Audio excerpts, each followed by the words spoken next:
This is the story of 7 little postmen. You can read along with me in your book.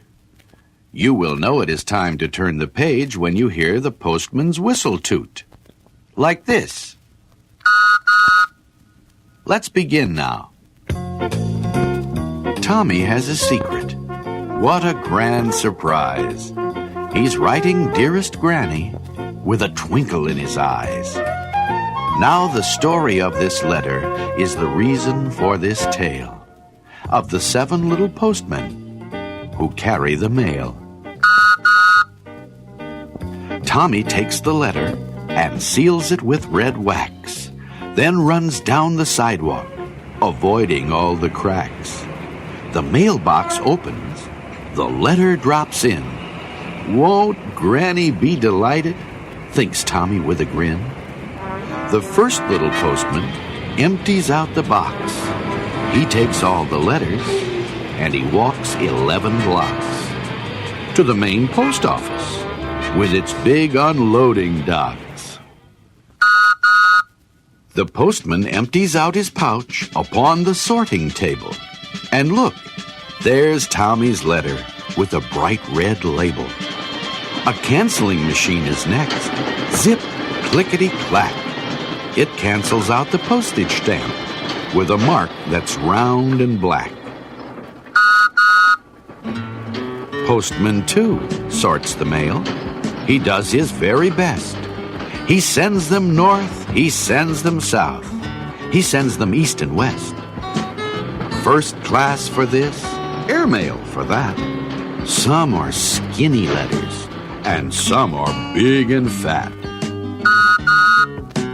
After they are sorted, then Postman 2 is done. He gives them all to Postman 3 to take along his run.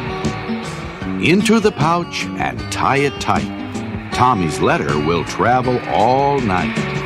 Postman 3 is on his way, and one thing is true. No matter what the weather is, the mail must go through.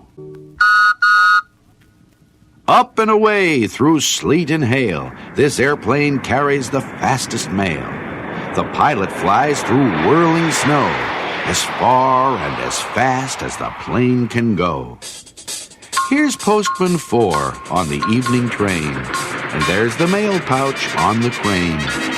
As the train speeds along the shining rails, he hooks the pouch, and away he sails.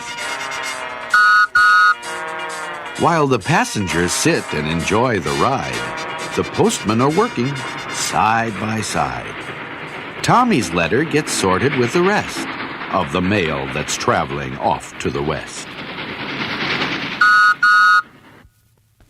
At a country station by a country road, the 5th little postman receives his load. The clerk throws the pouch with all his might to the 5th little postman, who grabs it tight. There goes the mail truck on its course, past some cows and a baby horse. Then comes a town that's so very small, the post office there is hardly one at all.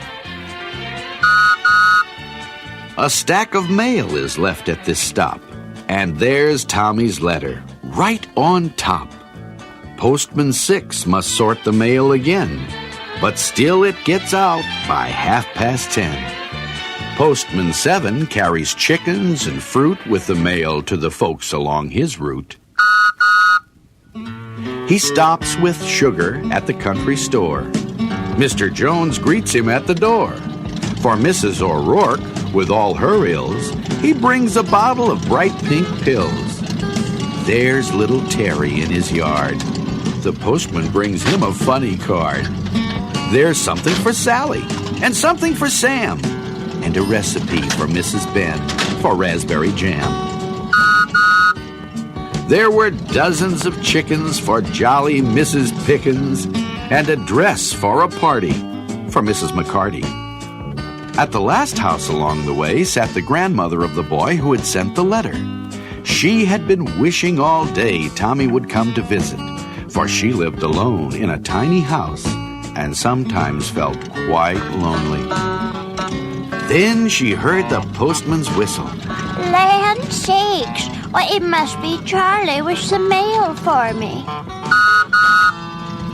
Sure enough, there was the letter with the red wax. Good gracious! I wonder who sent me this fancy letter. So she opened it up, and here's what it said. Dearest Granny, I am writing to say that I'm coming to visit on Saturday. My cat has 7 kittens, and I am bringing one to you for your very own kitten. The postman is my friend. Your grandson, Thomas. Well, Granny got her letter. The story is all through. So the 7 little postmen say goodbye to you.